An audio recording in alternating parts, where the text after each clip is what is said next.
Obviously, in light of everything that's going on at the moment, we all believe rape and sexual assault are heinous crimes. We all want rapists behind bars. But I feel that in this climate, logic, evidence, and data are kind of being lost in translation. And also there's a very pervasive you're with us or against us mentality that's really doing a lot more harm than good. So my question to you is, how can we best stand up for the importance of due process and the presumption of innocence while also doing what we can to support survivors? Okay, so I think that there's actually a third question that I want to address that you didn't even ask. So I'll address the first two, and then there's a third one that I think is implicit in the first two. So when it comes to standing up for due process, the answer is that we actually have to stand up for it, even in cases where it makes us uncomfortable, or even where we believe that the person may be responsible for something bad, because once you lose due process for one, you lose due process for everybody, obviously. When it comes to standing up for sexual assault survivors, I think the idea that we ought to take everybody's first account with the respect it deserves means not dismissing, not downplaying, but it also means asking the proper questions in order to get at the truth. That doesn't mean intimidating people. It doesn't mean calling people liars without evidence that they're lying. It doesn't mean mocking them, obviously, God forbid. It doesn't mean doing any of those things. You know, I've throughout the Christine Blasey Ford thing, I keep saying over and over and over, I'm not calling her a liar. I'm not mocking her. I don't know if she's lying. I don't know if she's telling the truth. I don't know if she's misremembering. I don't know any of that stuff. All I know is that due process requires such and such to happen. Now, the real answer in the end to a lot of what's happening, and here's the really unpopular part with the left. The left destroyed traditional mores with regard to relations between the sexes. Destroyed them wholesale. So the original idea was that men were supposed to act with honor and chivalry in protecting women, and women were supposed to look for example, relationships just as men were. Sexual activity was supposed to be confined, this was at least the ideal, was supposed to be confined to committed relationships, particularly marriage.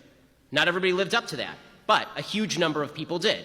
In fact, once people got pregnant, people basically got married. There's studies from the 1930s, 1940s, 1950s shows an awful lot of 7-month marriage babies, right? People who are sleeping together, getting pregnant, and then the couple gets married. When you don't teach men to protect women, you get men who will victimize women. And when you don't teach women that they ought to cherish men who are responsible and good, all you end up doing is incentivizing bad male behavior. The feminist movement was not wrong when they said men are acting like pigs. They were wrong when they said women also ought to act like pigs and that this is a solution to our problem. Because now what's happened is they got rid of all the traditional mores about how sex ought to be connected with love and ought to be connected with relationships. They got rid of all of that. It was just a bodily function now. Except when it comes to actual sexual assault, we treat that differently than any other bodily function, obviously. But that's the problem, right? So they create this standard where sex is basically a throwaway item, sort of like eating. And then we treat sex very differently when it comes to what we all know it is, which is a deeply important and intimate part of a person's life. And then we attempt to backdoor standards of consent that, frankly, don't make any sense in a real-life context. So you get college campuses in California saying that what you need is a yes means yes standard, where you have like a legal checklist, I guess, where every time you do anything in the bedroom, you're supposed to ask, am I allowed to touch your hand? Am I allowed to touch your shoulder? Am I allowed to touch your hair? Which has never ever resulted in actual fulfillment of a sexual encounter, right? I mean, it's sort of like, it's like Zeno's paradox. If you have a yes means yes standard, the closer you get, the further away you are. And and again, sex is, this is where women really gave up on marriage a lot too soon. Okay, marriage was the best thing ever for women. It's an amazing thing for men too, because it civilizes them, it cultures them, it teaches them to be protectors of their family and to take care of people and to think beyond themselves and to think beyond their generation.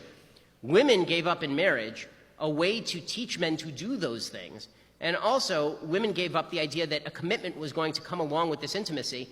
And let's be real about this. I mean, every scientific study ever done has shown that women actually do have better sex in the context of committed relationships. All of the crap that you see in Cosmo magazine about sleeping with 100 guys and being sexually happy is just garbage. It is just sheer unadulterated garbage. So, no, long answer to a short question, but reinculcation of traditional roles of male and female with the same feminist respect that we ought to have for women at all steps of the process is the answer. Thank you. I hope people are listening.